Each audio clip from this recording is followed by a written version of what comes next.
Hello, YouTube. This is Bub's Comics coming at you with the No Faces Comic Chat. Glad you could, almost all of you, make it. And those of you who couldn't make it, I'm sorry you couldn't make it. But we'll catch you next time. We have already in the chat tons of people just piling in. So this is interesting. We're off by lunchtime. As you know, he is in Perth, Australia. He says, unfortunately, because of the time change, I'll no longer be able to catch the chat live for a while, but I'll catch the replay after work. So now, is it some parts of the world they go up an hour and some parts go down an hour? Well, that's a good question. I'm not sure. The daylight savings time is essentially because a year is not 365 days. Right. So they add an extra day every 4 years as a leap year, and then they change the time back and forth during the year, up an hour and back an hour, just to make everything regular schedule for people in modern culture. But I would think, down in the southern hemisphere, we're approaching winter up here, so down there they're approaching summer. So I think they probably are gaining an hour and we're losing an hour. That makes sense. All right. Well, Professor DS has spoke again. Hey, we missed you last week, DS. We hope everything went well with your new career. Well, I missed you guys too. I'm not sure what new career you're talking about. I actually didn't get a chance to watch this on the replay, so I was under the weather, contrary to whatever you probably told people was going on. But, yeah, I was under the weather, and then I had some stuff to deal with at work. So, and the position I'm in there, I had to deal with some personnel stuff and some scheduling, and then I just had to work, and I had stuff around the house, and so I really haven't even been on YouTube at all in the last week. I haven't even been on eBay that much, which is unusual because I'm on there usually every day shopping. But yeah, so I'll check it on the replay though here this week, maybe tonight or tomorrow, and see what you had to say. But yes, thank you for your well wishes on my new career, whatever it may be. I'll find out. Well, if anybody in the chat wants to periodically throughout the evening, if you caught last week's episode and you remember what DS Comics' new career was that burgeoned last week, feel free to give him hints all throughout the chat. See if he can guess what it is that he does now for a living. That old comment smell is lurking. Gretzky's here saying, "Hey guys, Metarog." So I struggled all day with. I knew Metarog Roger probably wasn't going to be able to make it tonight, and if he did make it, it was going to be pretty late in the show. So I struggled all day with what to say Roger was doing while he was not on the show. And other than he had a hot date, I couldn't think of much else scandalous to say. And of course, he went and scuttled that early by announcing that he's probably not going to be on tonight. His dinner is moving along very slow. Have a great show if he can't make it, with a sad face, I think that is. It could be a full face if he's stuffed up on appetizers. And knowing Roger, he went to a Mexican restaurant and it's just free chips and salsa. And he tells the waiter he's not hungry yet, and he waits.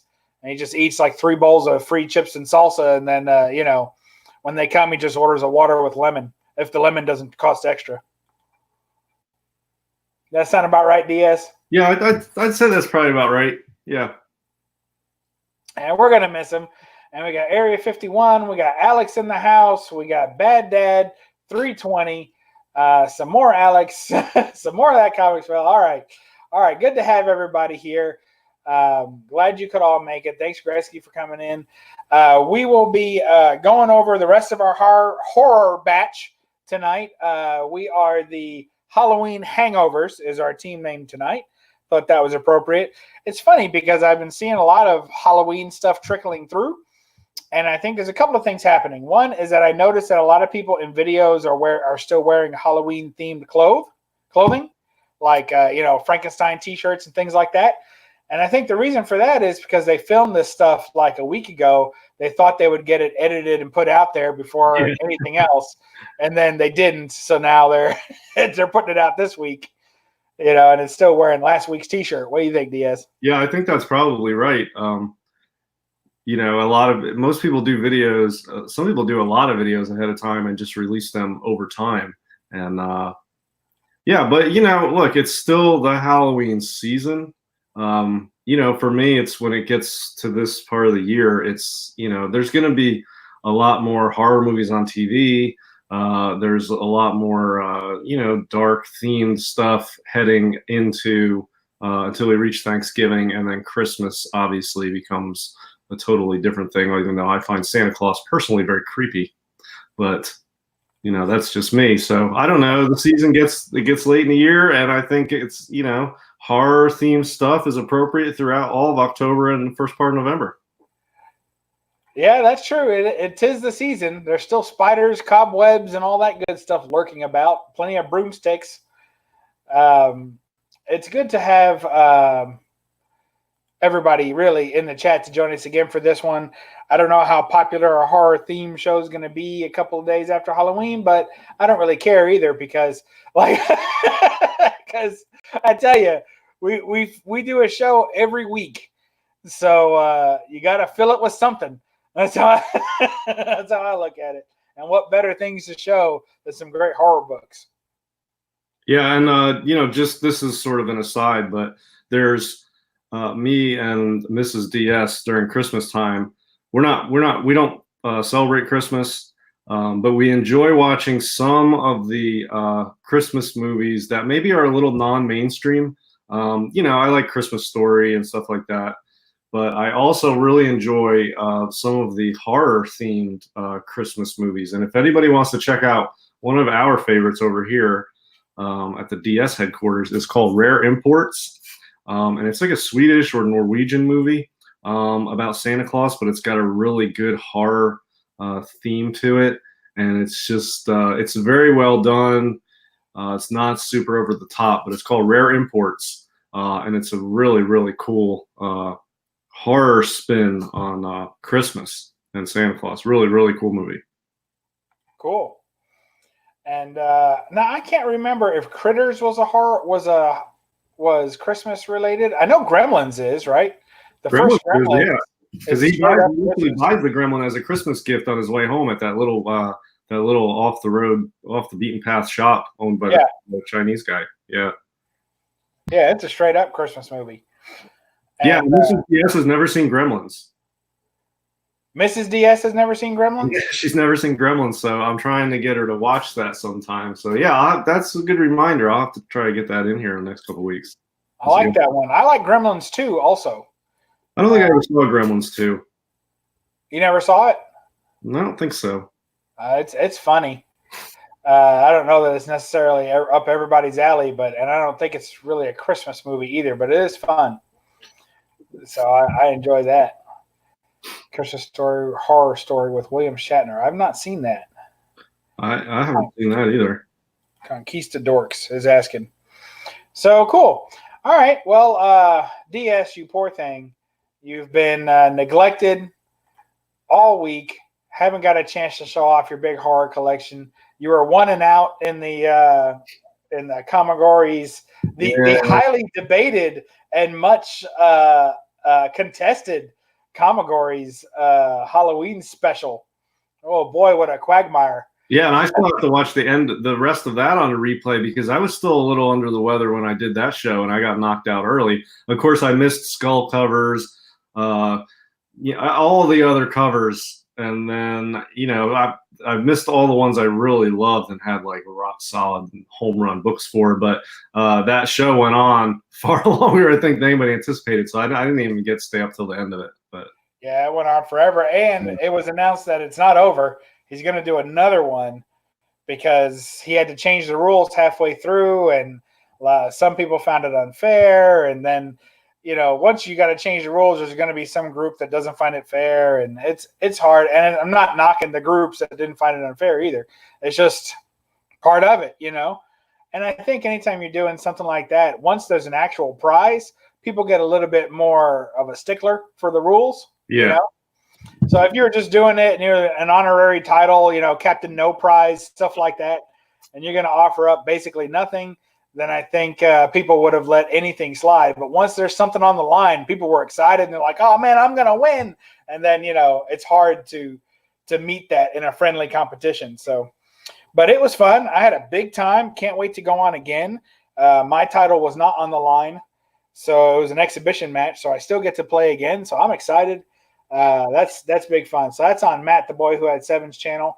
That was the last time we saw DS. We were worried about him until then because you missed the Golden Guys too, didn't you? Yeah, I did. And that's the first time I've really been sick in the last, I don't know, 6 years or something. I usually am pretty healthy all the time. So, yeah, I missed Golden Guys. I missed this show. And, and then I didn't take any days off work. So I still worked the rest of the week. So I was pretty beat the whole week, honestly. But I'm back and I'm good to go now. So. All right. Well, we got Michael Dodd in the chat. We got Conquistadorks have shown up. Welcome to the Dorks. We got Area 51. Michael Dodd, like I said, King of Compton. Lawrence is in the house, formerly of the On Hiatus Go-To Geeks. Welcome. And go ahead, DS. Why don't you start us off with some horror books? And we'll just, we're going to do this kind of a haul style like we did last week. So you show a book, talk a little bit about it. I'll show a book. If you need me to show 3 books for every 1 book you have on account of the size of your collection, just let me know. Yeah, I don't have a very big collection. I mean, I've owned a ton of books, but I cycle a lot through, and there's very few that are keepers. And right now, with me today for today's show, all I have are slabs with me, and I've probably got, I don't know, 25-ish type slabs sitting next to me that are horror themed. So I basically collect, for my PC, 2 types of books, Golden Age and Bronze Age horror, and that's it. And for the Golden Age, it's what I call dark GA. And it's not some official category, but, I think it's appropriate. I call it dark GA. And for me, dark GA is non-superhero comic books from the Golden Age that have a dark theme to them. Creepy, horror, noir, crime, anything that's in the, dark themed. So dark GA and Bronze Age horror. And the Bronze Age horror, for the most part, I don't have a ton of them, but it's mostly Bernie Wrightson stuff. Some Neil Adams, mostly DC. I think I've got 1 Marvel book here that I think is, but there's a lot on my list. The Bronze Age horror, interestingly enough, are the ones that I keep because they don't have, the highest resale value. So they're not books for me that are really flip worthy. I'm not going to sell these when I need money for a rainy day to get a big GA book. I mean, they're not worth a ton. So I just get good examples of bronze horror and I just keep them. That's essentially what I do. And Wrightson is the top stuff I'm working on. So the first one I pull out here, some people may have seen, I think it's on my Instagram. This is House of Mystery 179. And believe it or not, this is the only Silver Age book in my PC. This is 1969. It's a DC horror, obviously. This is the first published, first professional work by Bernie Wrightson.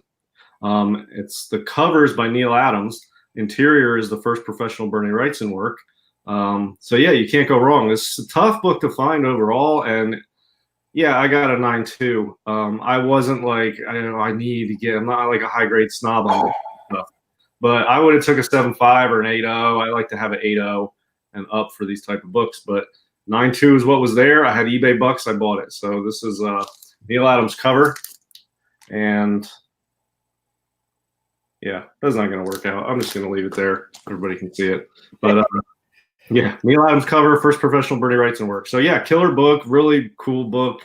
And yeah, so that's it. It's got a witch on the cover and some kids watching it. A lot of shadow here. The use of light and shadow by Neil Adams is really good. It's got subdued colors, some browns and greens. And it's really reminds me, you can almost feel the chilly breeze of October and November in this piece of art. I really, really dig it. That's really cool. I like that. I'll bring in an Adams book too while we're at it. So my first one for the night is The Witching Hour. Oh, yeah, nice. 13. Totally classic there. And one of the things I love about it is that it's number 13. So The Witching Hour, and it's number 13. So I always thought that was really cool. This is one of those books that's hard to get a good grade from CGC. Yep. Because anytime they do this, what do they call it, gray print or something, gray wash? Gray tone. Gray tone, yes, that's it. So anytime they do this these gray tone covers, it's very hard to get a good grade from CGC. I think that it's one of the books that they get lazy with, and there's several books like this that they get lazy with. Someone should put a list out. And when you see that when they see that gray tone, they're not going to go through this, with a very, very fine toothed, with a magnifying glass and all that. They're just going to look at that and say, yeah, it looks like it might have some creases or some soiling even. Very hard to tell. Some staining could be there. It's very hard to tell. So 9.2 next. Yeah, well, I hope you're right. I've got a copy here, obviously, too. And I'm just laying it against the other slab for anybody just joining just now. This is not a 9.2, although it might be. I don't know if you remember, Bub, I used to have this book in a 9.4, and I sold it early last year. It's been over a year, and I sold it. But at that time, my focus was elsewhere, and I wasn't focusing on Bernie Wrightson or Neil Adams type bronze horror as heavily, and I sold those and moved on to a different focus. And I've wanted to get one back, so I got one here. I think is but like you said, I don't know. I mean, it looks like a 9.8, but you can't tell. You can't see defects on this cover. It's hard to tell. Hard. This is in the 9s. I don't know. It's not a 9.8, obviously, but I'd be happy to get an 8.5 on it to a 9.4, which is a very tough range for me to grade anyway. And but yeah, just a really, really cool book. I'm glad you got a copy too. I think you got yours shortly after I got mine last year, and then I sold mine, and then you had one for a long time without me. Well, you know what the real story behind this book is? So I was looking to get you a book as an AOK, and I had narrowed it down to about 3 Killer Adams covers, and this made the list. Another one was, there's one that's like a black cat, and it's all arched up on its back. Oh, yeah. I love that cover. And there's another one that has like a giant rat at the top, kind of leering over like an edge of a wall or something. And so those were the 3 that I had chosen. And then I had picked this one. And while it was on its way, I bought it online. And while it was on its way to me, you got yours. And or at least you showed yours off. And I was like, crap. I was like, well, I guess that's mine now.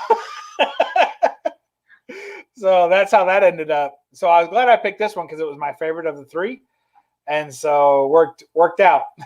Yeah, and another interesting thing about this book is I don't know. Sometimes I see a book and I'm not sure if it's got colors that are faded or if it's just the way they did the color strike on the print run. At the end of it, it was much lighter. But this is one of those books, and this is a perfect example because this part on mine is orange and this part is more red. On yours, these are both sort of orange.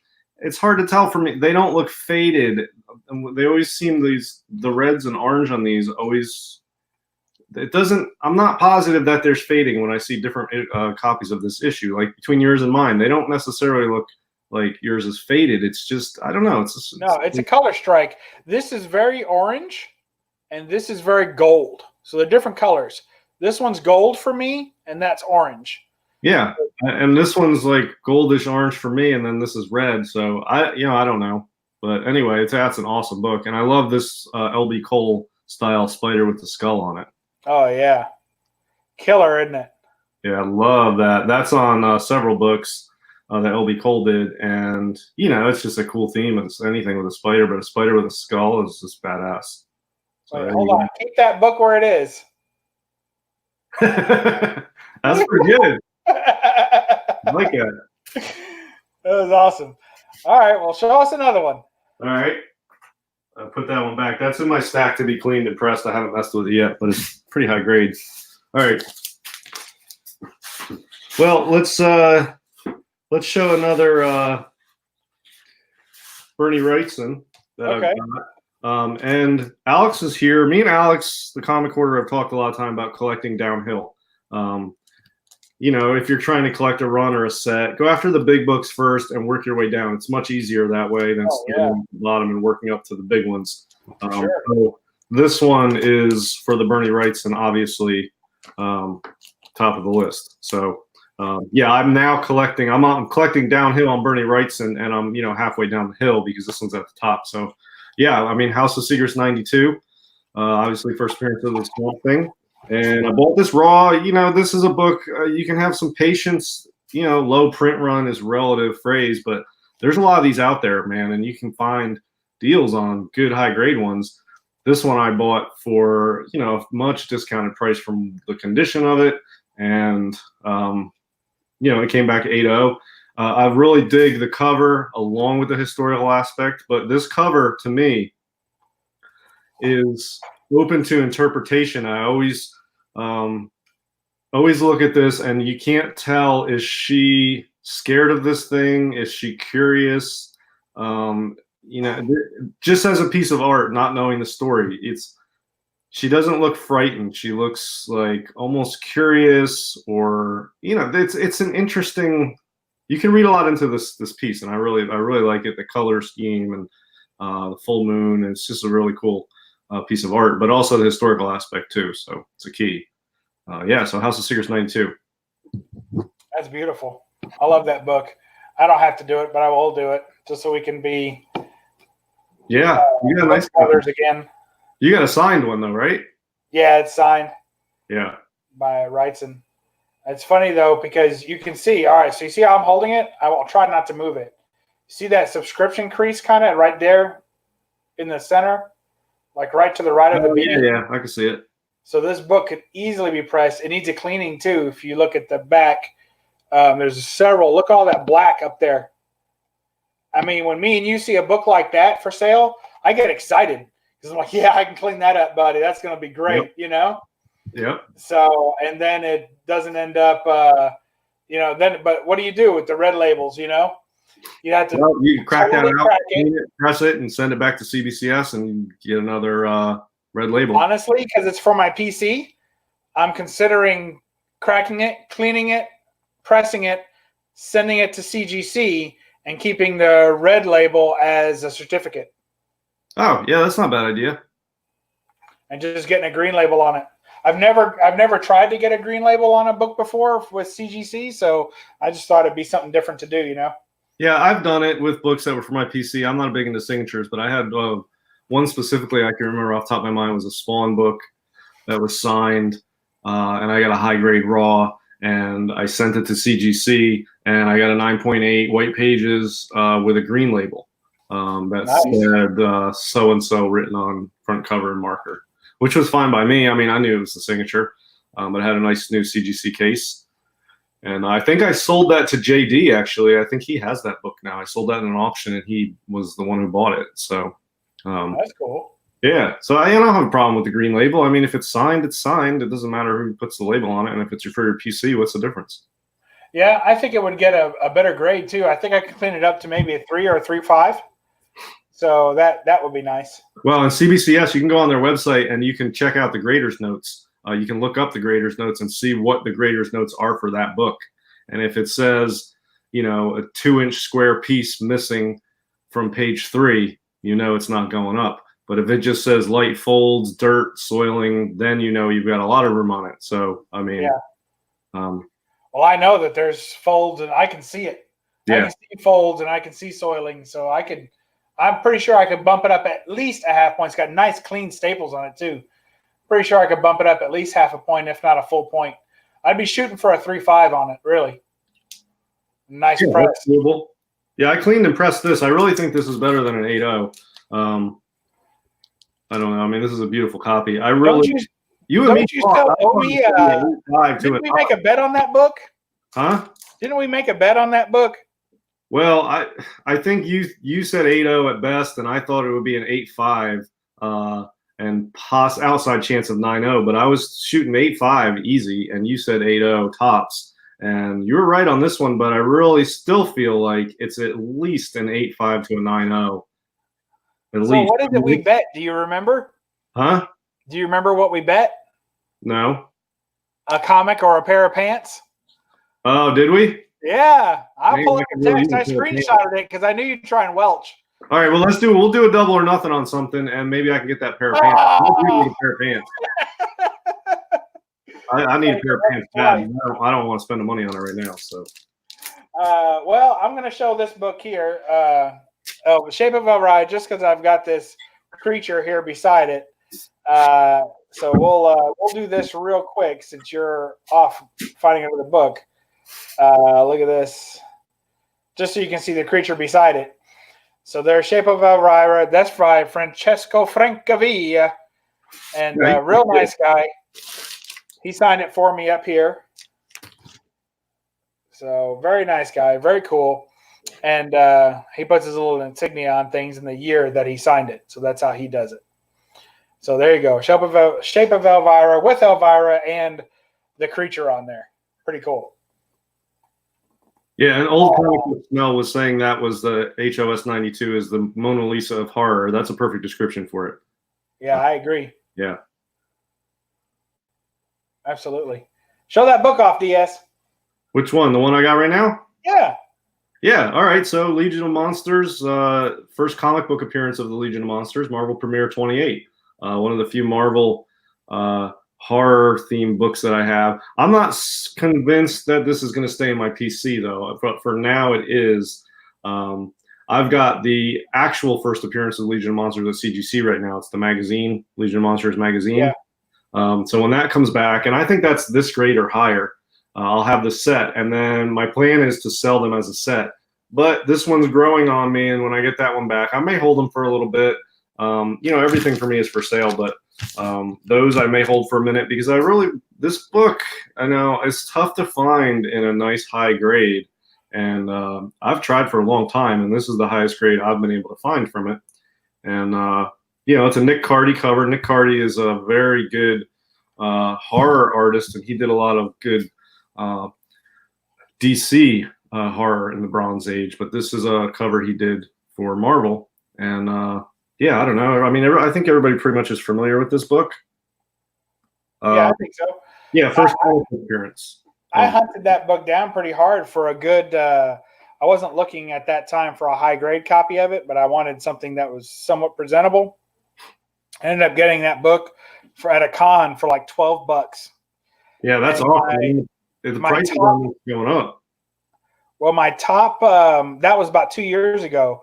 My top price on that book, I didn't want to spend more than $30 for a reader copy of that book, which is about the price, right? Yeah. So I was like, I don't want to spend more than that. So I'm through the con, I'm digging through the con, and I pull up a book, and I'm like, oh man, and it said $30. I was like, dag nabbit, this guy, he just priced it just right. I didn't want to spend all 30, you know? Right. I went walking through the con, came back, found the book again. I was like, that's it. It's still here. I'm going to buy it. So I pulled it up, and I said, I might as well ask the guy. I said, is there anything you can do on it? And he said, I'll take $3 off. I said, really? He said, yeah. I said, oh, that'd be great. So start getting on my money. He said, so that'll be $12. I said, what? He said, $12. And I looked, and the sign said, all Bronze Age books, 50% off. Oh, nice. So you're starting at 15. Yeah. So I ended up getting it for $12. I was so happy. I was clicking my heels. It was great. I love that book. Yeah, this is a good spec book too. I'm not into spec, but those who are, I think it's just a matter of time before this is related to an MCU event. So, if you buy books for spec on movie stuff, this is a good one to just pick up and set aside and hold. And but that's not why I got it. But the book becomes more popular lately, along with that magazine. And if you're looking for a book in the near mint range, 92, 94, they get pricey on this book, man. So yeah, if you can find a nice raw, it's worth taking a shot on and cleaning it up, pressing it, and getting it slabbed. And this one, this is about where I thought it would be. 8.5. It's a solid copy. I like it. Yeah, that's nice. And I really like it. It's got everybody on there: Werewolf by Night, Morbius, Man Thing, Ghost Rider. I think that's it. Yeah, that's the only ones in there. Yeah. The magazine one has the first and only appearance of the Amphibian. Nobody, but it's a cool random oddball first appearance in that magazine. So to show you I'm not keeping it, I just have it still in the CGC bag because I'm not convinced that it's a keeper yet. So I haven't put it into the poly. I think that magazine has Frankenstein on it too, doesn't it? Yeah, Frankenstein's on it, Amphibian, and Dracula. is it Dracula? I can't remember. Yeah, I think it's Dracula. Yeah. Next, we have a slightly risque cover. So I had to use the old censor tape on there. Fortunately, this size sensor block that I tape to things is almost the exact size needed for even the most voluptuous covers. So, so that's what we got there. This is, I don't have to remember, Cave Woman Razor Run, number, I guess it was a one shot, cover B, and this is limited to 350 copies. So there's only 350 copies of that book. And, what's funny to me is everyone talks about, modern variants and they're hunting all this stuff. I'm like, dude, this book has 350 copies. And I don't think there's any on the census. So if I get it slabbed, there's one, Yeah, 350 is legit low census. When you get into Golden Age, it's not better or worse. And, whatever you collect is awesome, and all comic books are great. I love them all. I always say if I was a millionaire, I would just buy everything. But when you get into Golden Age, you start learning when people say low print run, low census numbers, hard to find. People throw that around for moderns. And it's just maybe related to other moderns. Some stuff is hard to find. I know there's some legit hard stuff where there's only a couple on eBay. But to have a book where there's only 350 copies total ever, that's a rare book. I mean, you're likely not going to run across one in the wild at all. You'll see one on eBay or an auction occasionally, but yeah, that's legit hard to find book there, 350. I mean, even Teenage Mutant Ninja Turtles has 5,000 copies out there. Yeah, exactly. This was the first Cave Woman book that I bought, actually. I bought it. My wife had got me a set of like a gift certificate to mycomicshop.com, and I bought this on a pre-order. That was the first one I ever had, and that started. Now I've got probably 70 of them or so, different Cave Woman books. Can't be that many, and maybe it's 40. I don't know. It's over a short box though. Oh, I bet you got more than 40. I got a crap ton. Area 51 is saying under the new CGC rules, they probably would not grade that book. Yeah, they probably won't. I don't know what's up with the new rules. Like, who gives a crap? It's not like 5-year-olds going to a candy store and you can't have that showing. I mean, it's adults sending that stuff in and paying for submissions with credit cards, and like, it's a piece of art. Like, who cares? They have rules now? Well, they used to slab anything. Now I don't have anything like this, so I haven't sent it in. But what I hear from other collectors is that they won't slab anything that's like an X-rated or nude type cover art on it. So I don't think they would slab that now. Although several years ago, or even up till recently, they would slab that because there's some like Zombie Tramp or some of the Xenoscope stuff or some of these Grim Fairy Tales that have real graphic covers. Those are in slabs. So somebody would get them slabbed at some point. But yeah, I've heard a few people say that now, that they won't slab, the Bear Headlights covers anymore. So I don't know. Well, I don't see the problem. I mean, it's a piece of art, and I mean, so what? It's just basically grown men sending it in and getting it back. It's a private thing. I mean, I'm sending in my art to them, and they're slabbing it and sending it back to me. I don't see the problem, no matter what was on it, really. But whatever. Yeah, it almost shouldn't matter, should it?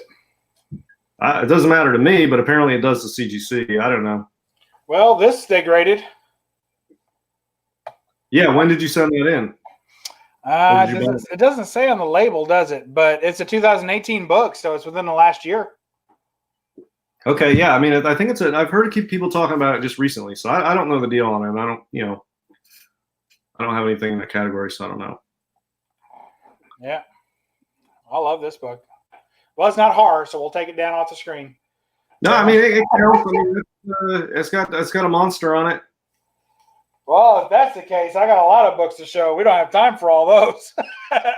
Right. Well, I got another Bernie Wrightson here.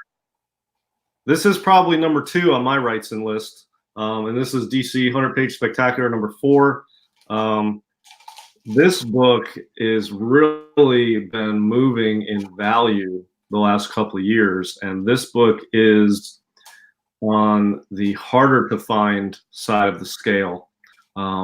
It's not impossible to find. I mean, it's easy to find a copy, but it's hard to find a nice copy. And this is the nicest one yet that I've found, and it's only an 8.0. Now I say only an 8.0. That's a high grade for this book, but a 9.4 recently sold for several $1,000s. Wow.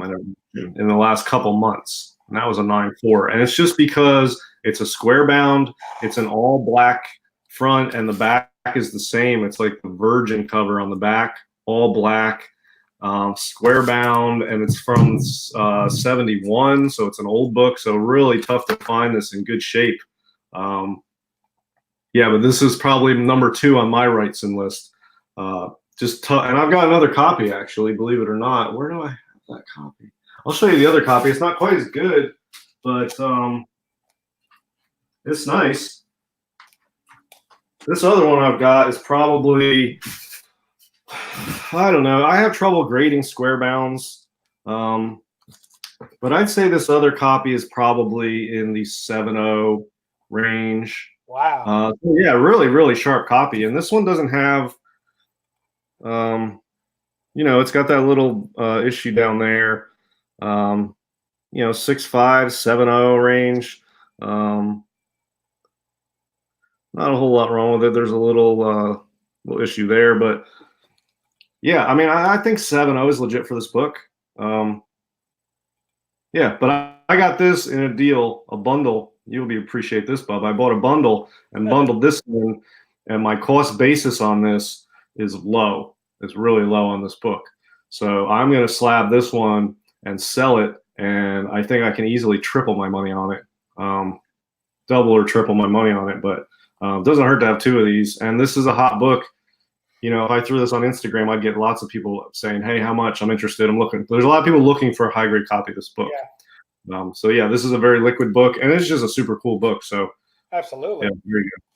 It worked for a personal collection too. It's a nice PC.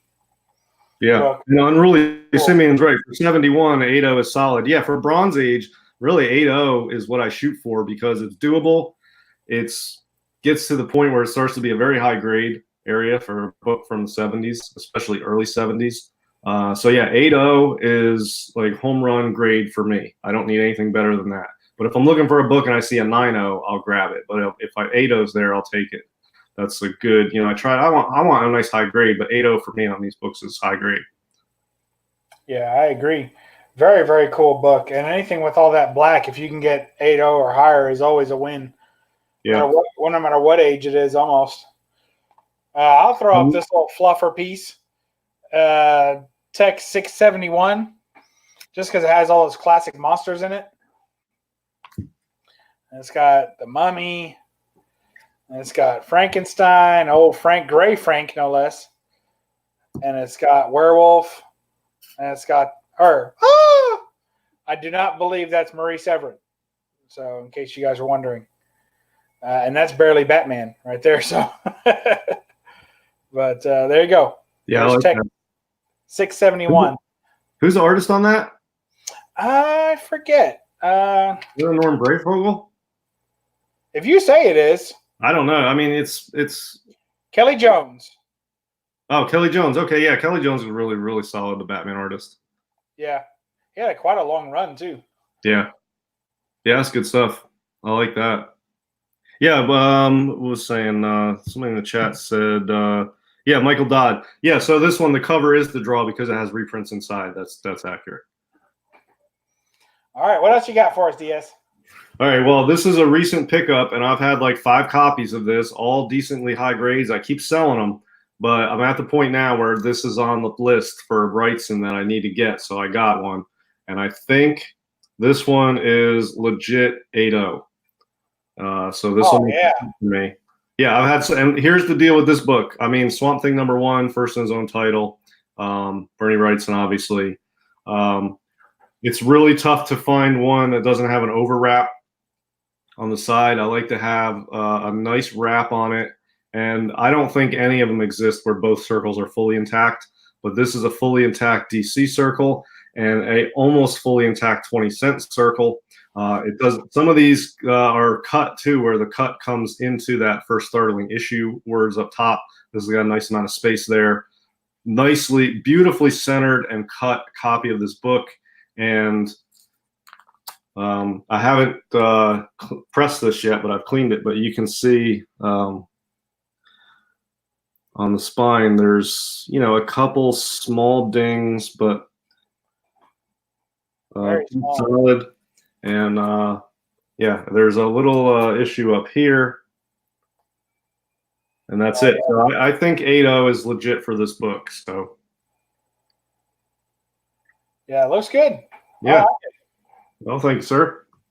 I like it. Let's see. Let's try some Bronze Age Marvel while we're doing that. We'll go with Dead of Night, number 4. I feel like that's a cardie cover, but I'm not sure. It says, "Hurry, darling, please. It's the night of the full moon." He's like, we got to get out of here before the werewolf strikes again. He's like, "Ah, quit rushing me." It says, "Shock follows shock in. Werewolf, beware." Great stuff. Love that. Yeah, we really need Roger here to tell us the artists of some of these Bronze Age Marvels for sure. But that could be Ramita, it could be Gil Kane. I'm not sure. I think it might be Kane. That's a good point. Somebody in the chat. I know Ramita did. I think Ramita did the cover to number 1 in that title, but I don't know how many others he did. I just really dig number 1 a lot, and that's why I know that. But yeah, it could be any number of people on that one. I don't know, but that's awesome. I've really, you know, one see bronze horror better, but the Marvel horror is good too. I just don't have that many yet, but they're on my list, and I'll get them over time. They're not hard to find, and I'll be patient and look for them over time and pick one up here and there. And, you know, I'll just slowly add to that. I sort of a different collecting track than GA. So. Right. All right. What you got? Let's do one more Wrightson, and then I'll move on. I'm not showing any more Wrightson. House of Oh, Steel, yeah. 103. A very underrated Bernie Wrightson cover. Again, really hard to find in a high grade because of all the black. But I feel like this is a higher than a 7.5, and even with the grader's notes, it doesn't put the issue to rest for me. This is a high grade copy. I mean, there's like 2 spine ticks. The corners are sharp. I think there's something about a light bend, which I think probably happened in their care, but it's possible it's from me. Who knows? But yeah, I don't know what else to say about it. It's just a 1972. Bernie Wrightson cover that I love. So what more needs to be said about it? It's awesome. And it's got that great Man-Thing homage. Was it Giant Size Man-Thing 1? I think it's Giant Size Man-Thing 4. 4, okay. That's fantastic cover where he's burning the guy's hand, and it looks just like that. It's very, very cool. Yeah, and I'm trying to think who did that cover. That's obviously a Marvel, but I can't remember who did the cover on that, but I'll tell you, if Giant Size Man-Thing number 4 is on my list, and that one for now is dirt cheap. And I say dirt cheap compared to other comparable quality pieces of Bronze Age horror. You can pick up 9.0 copies of that for like 20 or 30 bucks. Right. It's dirt cheap. I mean, you can get a 9.4 slab for like 120 probably, and that's for that book. It's again, that's a square bound too. That Giant Size Man-Thing is a square bound, and that's a tough book to find in a high grade, and they're cheap right now. So that one's on my list. I'll probably get one of those for the end of the year. But yeah, anything with a candle on it is cool, even though this guy's fingers are on fire. It's not technically a candle, but it's got that candle effect to it to me. So yeah, very cool. Is it his fingers on fire? Yeah. See, that's not what I ever thought it was. Yeah, I mean, his fingers are on fire, but it's almost a dripping of the wax. Yeah, here's what I've always thought that cover was. This is a guy that's holding on to a candle in the darkness.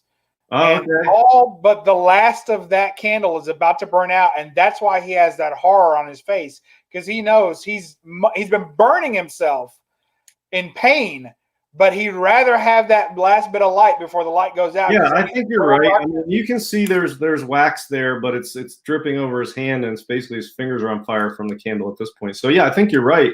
The candle's almost completely gone, and that is probably why he's freaking out. Yeah. And yeah, you're right. I think. Yeah. I love it. Yeah, it's cool. It's definitely a cool book. That's one of my favorites. All right, what do you want to see? You want to see more the ladies of horror, or you want to see some classic monsters or artists? Where are we at? Well, I'll let the chat decide, but I always like classic monsters. All right, classic monsters.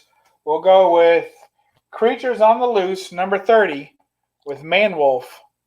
Oh, nice. Full Moon, Dark Fear. Yeah, that's cool. Love that book. Yeah, werewolf covers are awesome. Manwolf, werewolf, whatever. I mean, take the caption out of that and the title, and that's a werewolf cover all day long. And I love werewolf covers. And that's got the classic 70s couple in it. Yeah, very cool. Yep. I like how he's got his Shaggy uniform on. It looks like he just jumped out of the Mystery Machine. Yeah, and she's got that 70s hair too. Oh, yeah, good stuff. Yeah, I like it. Yeah. Go ahead. Yours is way prettier. I don't know if it's way prettier, but it's a Neil Adams and Phantom Stranger 14. Again, 8.0. This one has white pages, which is always nice. 1971, so another early bronze. Yeah, this is a book that came out before Man-Thing. Between Man-Thing and Swamp Thing is this book, and it's not a precursor necessarily, but it predates some of that stuff. It's right around the same time, so it's just interesting Neil Adams' take on a character that is not going to be his. The Swamp Thing, Man-Thing is not Neil Adams, but this is his version of it. It came out at the same time, 1971, essentially. So there you go. Really awesome Phantom Stranger cover from Neil Adams with this is not a Man-Thing or a Swamp Thing. It's a specter of the stalking swamp. So it's really cool. Yeah, I like it. I've always liked that one, and it's one you see pop up quite a bit now. Actually, a lot of people have turned on to that book, and I see it shown on Instagram a lot in hauls now. People are the word's out on that book. People are picking that book up pretty good now. Yeah, again though, 1971. If you can find this book in a 7.5 or higher, grab it if you can get it at a good price, because these books are getting snapped up, getting graded, added. There's more of these going into PCs now than ever before. And in 1971, you're talking practically 50 years old. It's not going to be a book that's easy to find in a high grade. I'm happy 8.0 with the white pages to boot. Perfect copy for me. It's not something I'll ever look to upgrade, but I would upgrade it. But this is good enough, man. This is a nice copy. So, Phantom Stranger 14. That still has bronze. I'm showing. All right. Well, I'll go with a modern. That is Cave Woman, The Zombie Situation, number 2. I had to do some more creative editing on that. What do you think of that, DS? Man, that is... Oh, I've never seen that one before. Is that a zombie? I've never seen it before either, other than in my collection. I've never seen it at all. Right? There's only 550 copies of it. Yeah, that's cool. And that's a daytime scene too, which is interesting. Yeah, and there's it's easy to focus on just the zombie and biting her on the rump, but there's so much more going on in this cover. You got a pterodactyl that's half zombied. He's half skeleton with his tail snapping off as he flies. Then there's more zombies down here, which it took me forever to even notice they existed.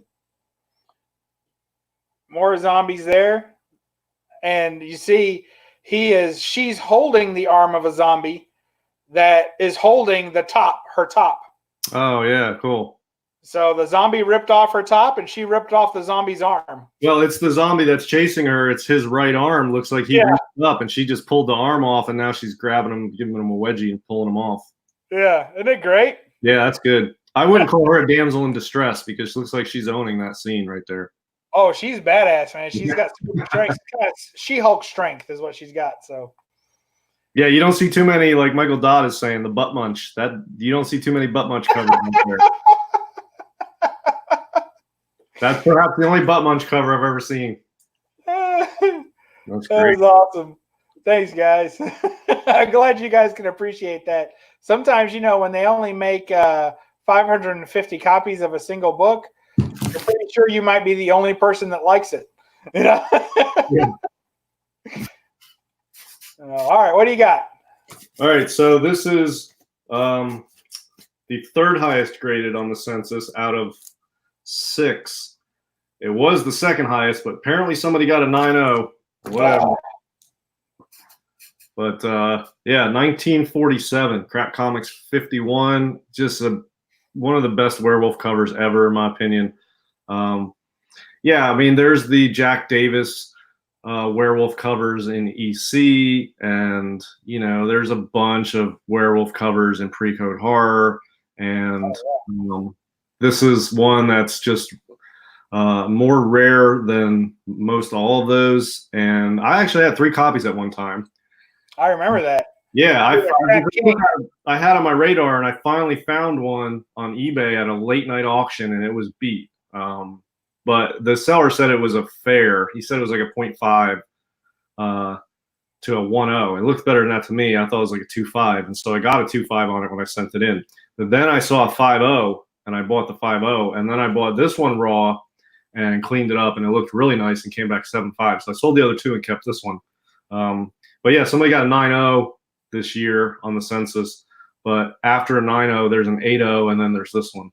And there's only 6, I think, 6 or 7 on census. So rare book, and just it's a Reed Crandall cover, even though it's not. CGC doesn't note that. But the shadows on the wall, the werewolf, it's not your typical style werewolf. This is more reminiscent of like the Howling or American Werewolf in London style, which I really like. Captain Triumph is interesting. He channels his brother's spirit, who passed away, I think, in the war or something. And when he channels his brother's spirit, they combine their power to become like double-powered man. He has his own strength and speed and agility, and he mixes with his brother's spirit to sort of double up on that. He gets all that, so he's becomes a super powerful guy. And he can kick ass. So he's probably about to kick this werewolf's ass, but that's cool. Yeah, thanks. I like it. I like that. I like that. I love werewolf covers. Actually, that was the book that, that was the movie. American Werewolf in London was the movie that I had them watch for Halloween at the old BUB'S Comics house. That was our Halloween pick this year because my wife and my son had never seen it. So. Oh, it's a classic. Yeah, it's really good. I hadn't seen it in many years myself, so I was happy about it. I'll throw this one up, kind of a different type of book, but to me, very scary. Alien Worlds #5 is a John Bolton cover. You don't hear much about John Bolton. He's probably most famous for his back covers of the classic X-Men series, whereas like X-Men Classics, the reprints. Yeah. So he's probably most famous for back covers on those. He did most of those back pinup covers. But yeah, he did a bunch of stuff. See, again, Roger, when he watches the replay, he will be able to rattle off a list of John Bolton stuff, and I just can't think off the top of my head what else he's done. But he's a well-known name in comics. Oh yeah. Sure. Let's see. But yeah, that's cool. A really nice sci-fi cover there, and that has a nice. Well, that's a throwback to the Golden Age, which is why it has a nice Golden Age feel to it too. It's that head there that makes it horror to me. Oh yeah, I never noticed that. So that body, that girl down there with the smashed, and not only that, but you can see that this girl here, her dome is totally clear, right? So for that dome to be totally in like that, the head inside is smashed and splattered all inside the dome. So I always thought that monster is pretty nasty too. So look how camouflaged he is with the rest of the environment. Yep. So it really has a Mars type feel on it. So yeah, there's a couple Dave Stevens covers in that Alien Worlds, I think, too. Yep, there are. I have them, but I didn't consider them really horror, you know. Yeah, they're not quite as much. Here's just a not a very valuable book, but just a classic sort of universal monster movie feel to it, and it's Uncanny Tales 17. Oh yeah. It's got the full moon with the bat. It's got the headless corpse carrying the woman away, and this is the colors on this. I don't know how well they're translating through the camera. Really, yeah, that's good. Not well at all, but it's like purple and blue and the red and the green. It's just a really classic cover to me, an Atlas book. Not super valuable, not super hard to find, but just such iconic type looking cover to me. Although I don't think it's really that sought after. And if anybody's looking to add a really solid, awesome PCH book to their collection, look for Uncanny Tales 17. It's a Bill Everett cover. He's probably the top Atlas artist for PCH, most well known and well liked, I guess. And this is out there, and you can find it for relatively affordable prices. And I think it's a badass book. And when you get the book like this in hand, it's stunning when you have good colors on it, because it's got like these purples and blues and the glowing eyes of the head on the bottom. It's just so classic looking, and not a super valuable book, but just an awesome book from 1954. Here's a nice Golden Age homage cover I'll show you. I know it's one of your favorites, so we'll get it out of the way. I saved it from last week till you were coming on. And there's Wolverine. Oh, yeah. 45 or 55 rather. Great Greg Land homage cover to Shock Suspense Stories. Crime Suspense Stories. Crime Suspense Stories, yeah. And signed by Greg Land. Had him sign it in gold, so it would match the hair of Sabretooth. Yeah, I've always wanted to get – I don't have a Crime Suspense Stories 22. I'll get one someday, but I want to get that to go with it just because I like cover swipes. I don't collect moderns very often, but there are a couple swipes of pre-code horror books that are so well done, and that's one of them. I love this book.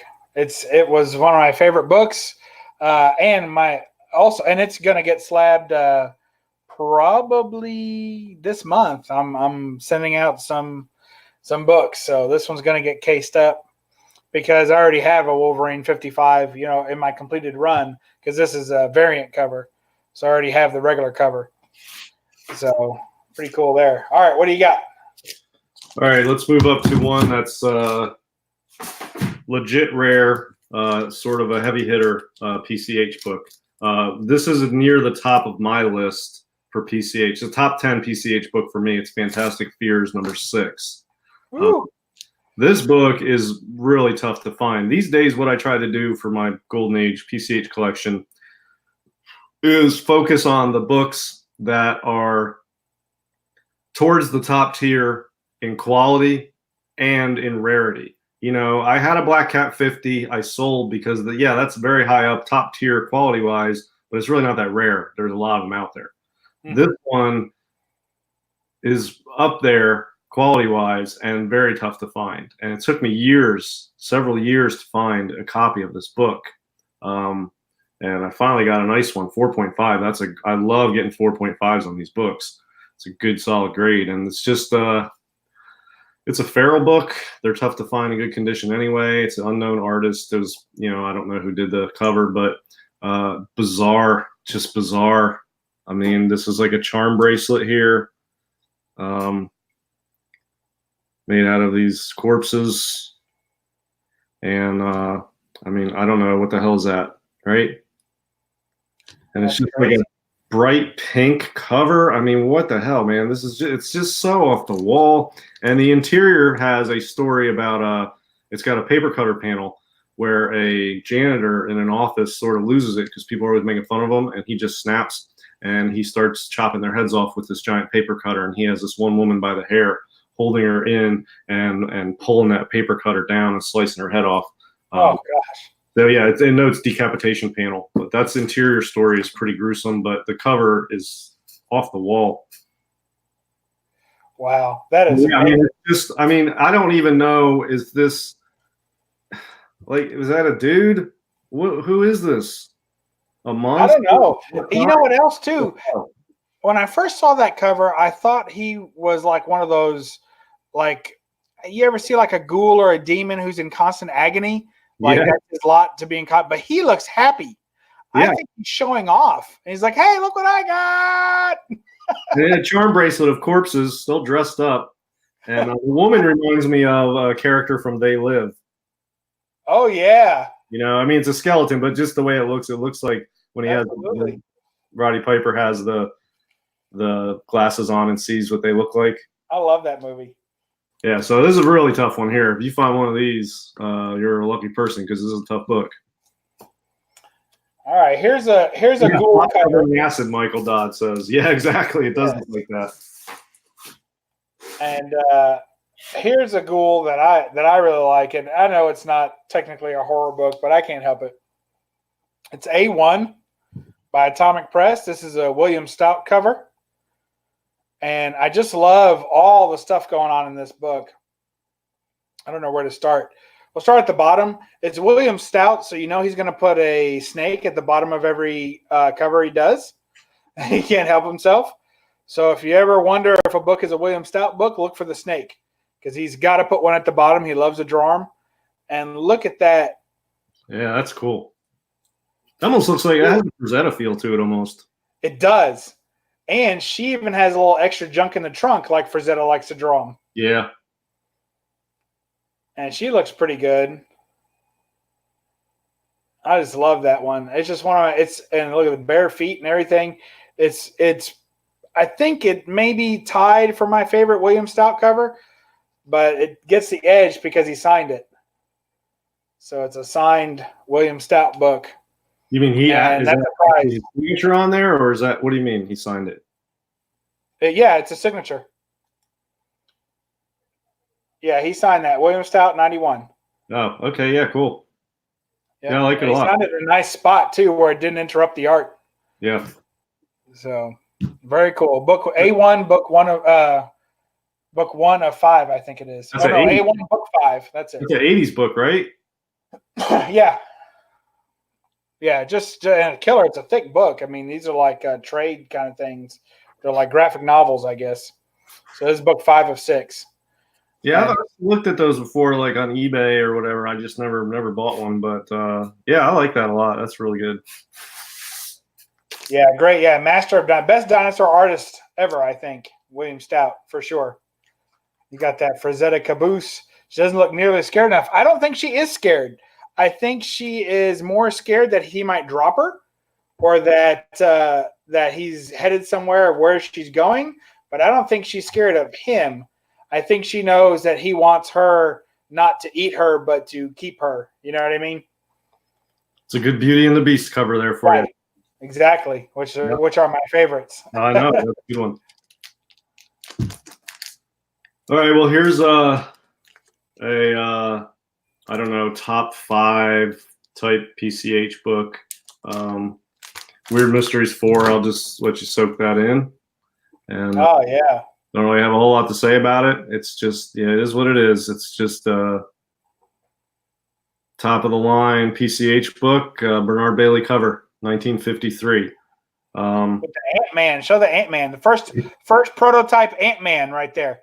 Yeah, there's the Ant-Man. That thing is so bizarre. And I love how he's spitting out something too. Like, ugh. Yeah, gross. He's crawling out of the mouth of the skull where you can see the injury there where the knife has gone through the skull. And, you know, even all the way into the background, you see the house, the details of the graveyard back there with the tree. Just the attention to detail on this, but obviously just a strikingly horrific cover. So this is one of the gems of my collection here, Weird Mysteries 4. That's very cool. You know, this 2.5 off-white pages, you know, I want a higher grade? Sure. You know, but I mean, you're talking to get like a 4.0 or 4.5 of this. I mean, you're talking like $5,000. So yeah, I'm not trying to hustle up $5,000 just to upgrade something that's already rock solid. I mean, it's a 2.5, but it's attached, off-white pages, no chunks missing. I mean, that's what I look for on big books. I just want a complete, unrestored, attached, solid copy, and that's what this is. It's got honest wear that drops it down to 2.5, but there's nothing, legit massively wrong with it. So, and it's a beautiful copy, really, for what it is. I love it.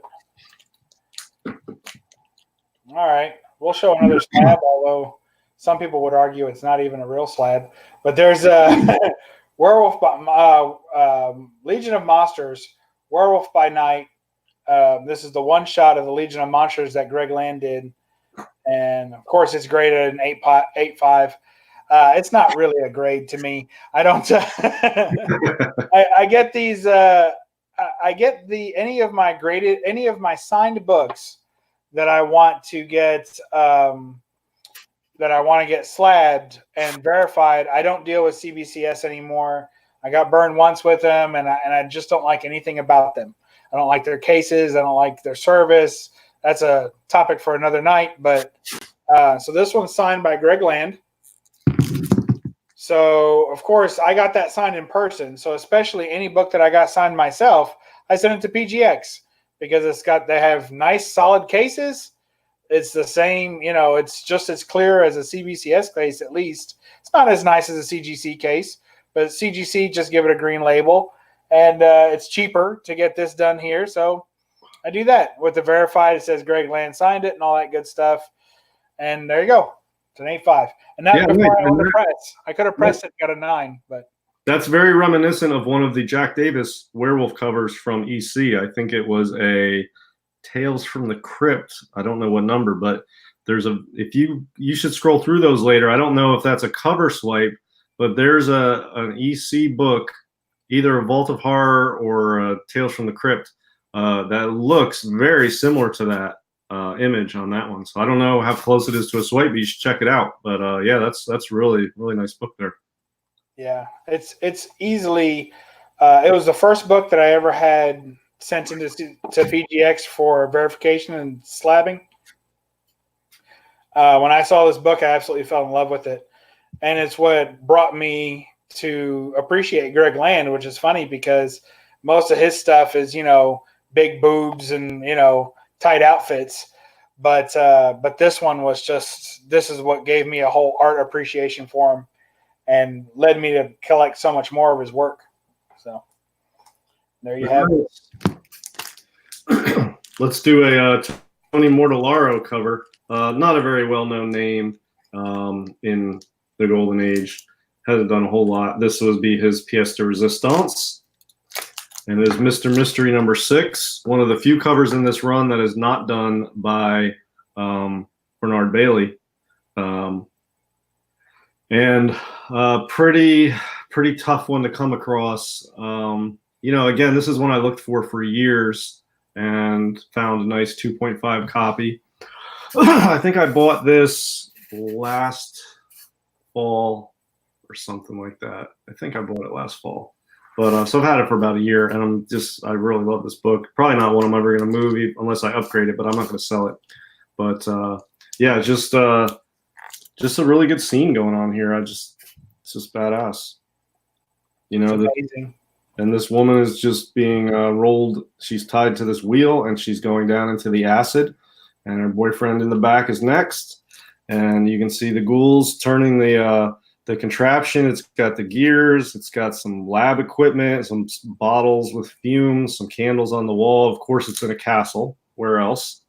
And just a classic bondage horror cover. And you can't get better than that. This is one of my absolute favorite pre-code horror books. And what color is her dress and what color is her hair? Well, of course, it is a red dress with blonde hair.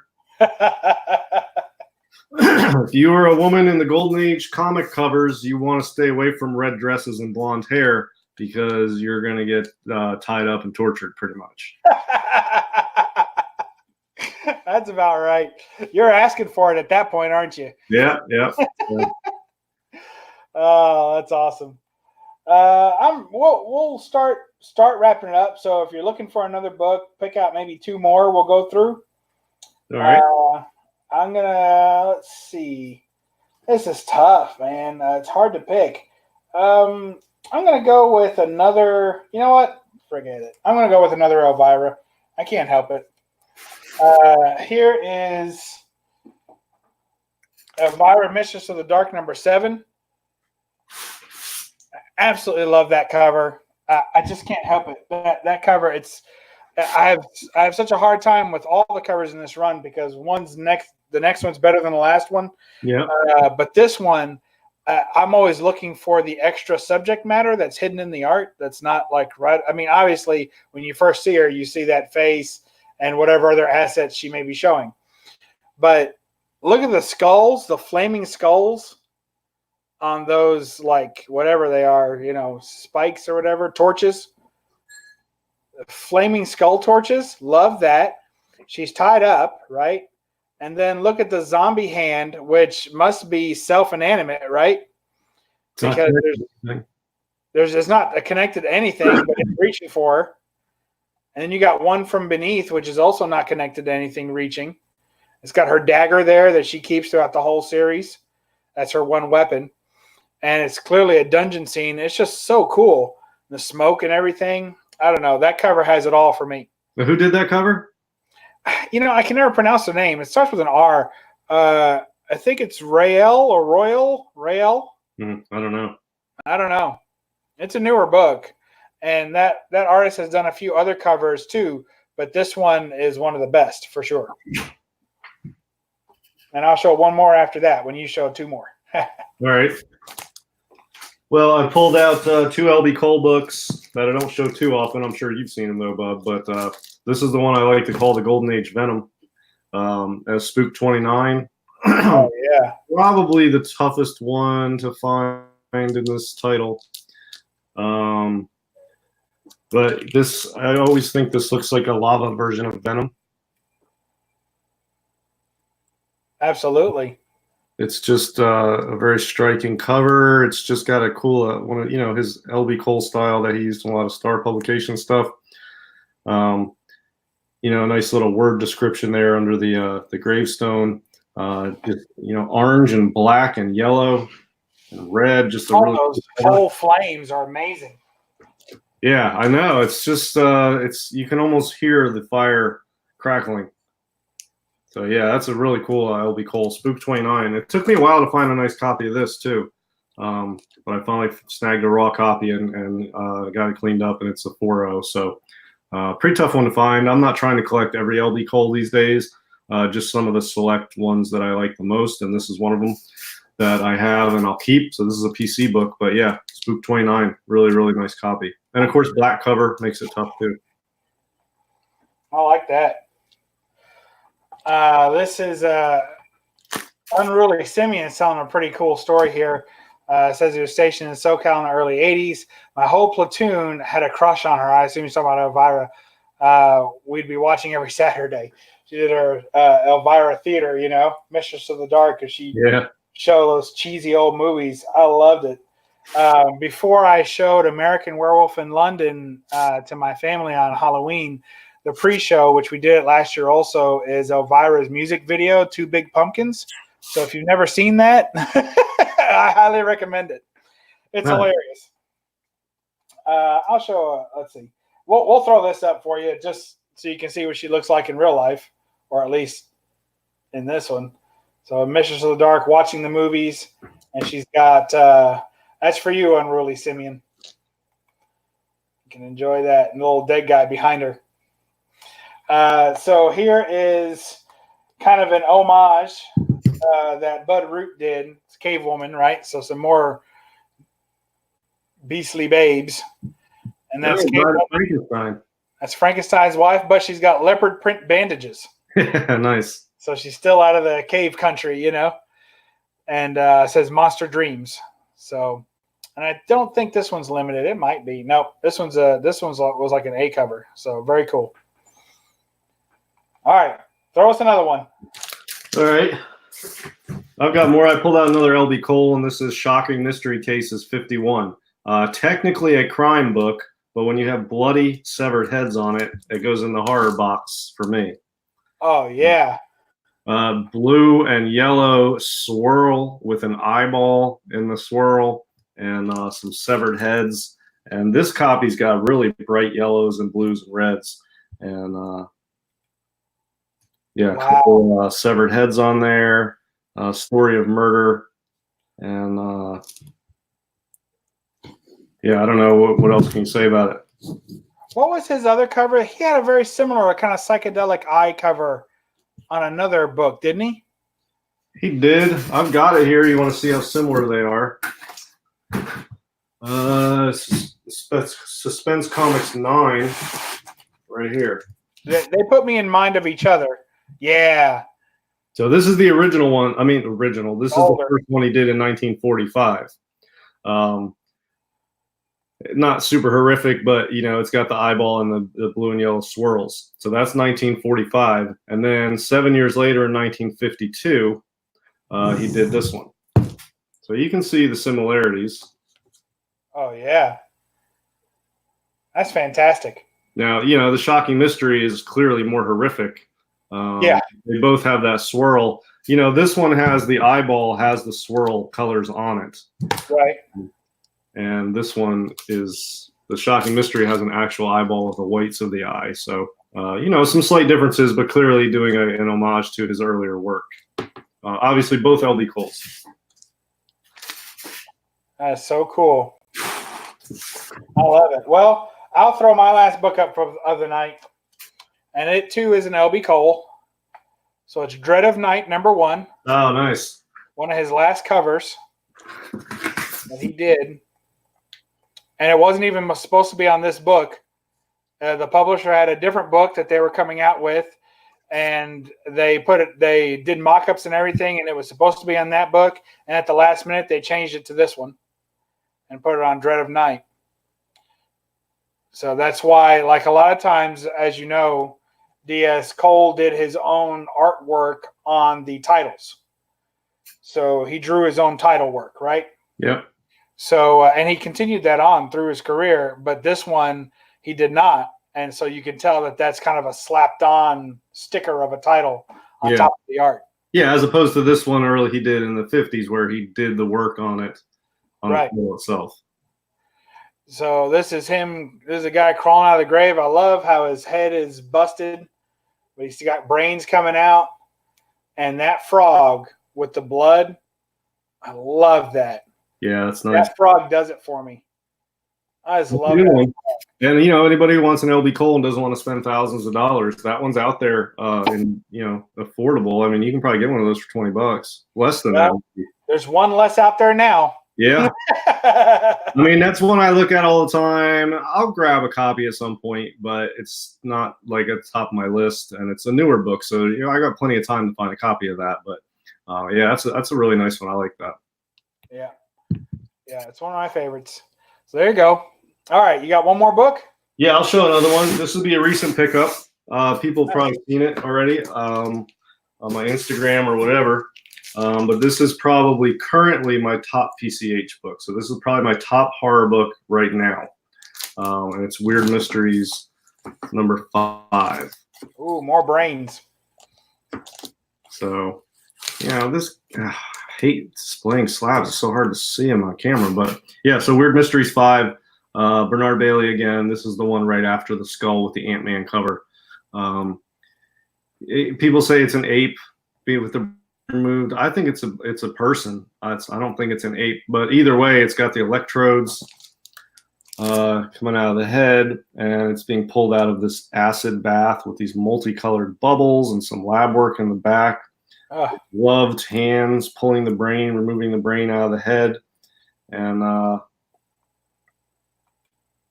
yeah, classic book. And I bought this at Baltimore in a 5.0, so I really, you know, shot the moon on this one. That's not a typical grade for a book like this that I would go for, but that's a little high for you, isn't it? It's high, and this, I mean, yeah, I'll be honest, this isn't not a cheap book. I basically blew my entire budget on this one book, but you know, that's what I did. I built a budget to go to Baltimore to find some, you know, a major, big horror book. and I couldn't be happier when I came across this. And I worked out a good deal. The seller came down a lot on it, actually worked with me a lot. And I paid what I think is a very fair price for the book. And, it wasn't cheap, but this is one of the top horror books out there. So I'm really happy I finally own a copy. I never thought I'd own a 5.0, but beautiful copy. 5.0 off-white to white. And it's just a phenomenal book. Yeah, great stuff. Thank you, DS, for showing us all these great books tonight. Thank you, everyone in the chat, for being here. Somebody had mentioned the pause, the why no faces. I got to tell you, today work kicked my butt. Usually I'm able to sit there all morning, watch, Kelly and Ryan and, daytime soaps and all kinds of great stuff, work on YouTube videos. But I tell you, today it kicked my butt. I didn't have a chance to do anything. So we'll have a why no faces, who's on pause next week. Yeah, I know we should wait for Roger anyway to do that, even though you guys probably did one. Did you do one last week? Yes. Okay. Well, I didn't know that you weren't going to make it last week. No, that's cool. I didn't want to go 2 weeks without one because we'll get out of it. But if you did one last week, we'll skip it this week, and then we'll have a good one next week. All right. Thank you. Yeah, no, it's all good. It says, Centauri Surprise says, good stuff, guys. You can tell by the chat and Hosta how classy, and host, I guess, how classy and cool the show is. I bet only half of the chat are felons. Yes, I would probably agree with that. Well, I can tell you some stories, Centauri, but I'm not going to. We appreciate you guys for joining us on this. I know it's a little bit late for Halloween, but we did some last week, do some this week. I couldn't in good conscience let this topic go away without showing some of DS's stellar collection.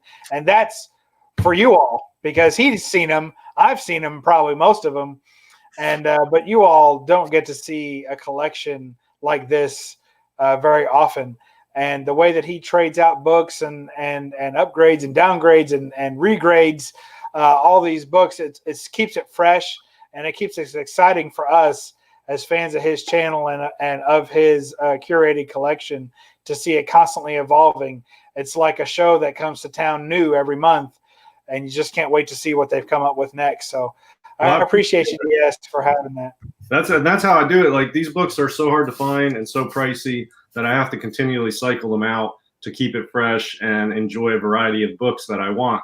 If I just keep everything, that hampers my ability to get new stuff because I'm not rich. And so, yeah, I've sold off some of my favorite books, but I've got new ones to replace them that I love, and I'll pick up other ones going down the road. This one I'm keeping on ice for you, Bub. I like that one. Yeah, I thought you were keeping it on ice for me. Well, I've had this one for a while, and it's going to be on the chopping block, at some point. So, yeah, keep it in mind, man. This is a tough one to find, and this is one of the better non-rivet covers. White pages, too. No, wow. Some of mine don't even have pages. It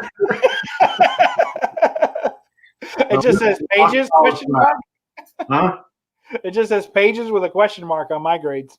And this one looks way better than 4.5, but I don't know. I think you could probably clean it. I didn't clean and press this one.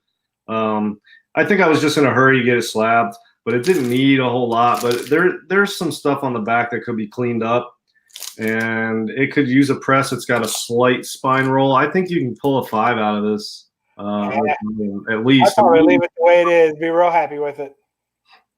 But yeah, 4.5 white pages. So yeah, keep it in mind. That one's going to be on the chopping block at some point.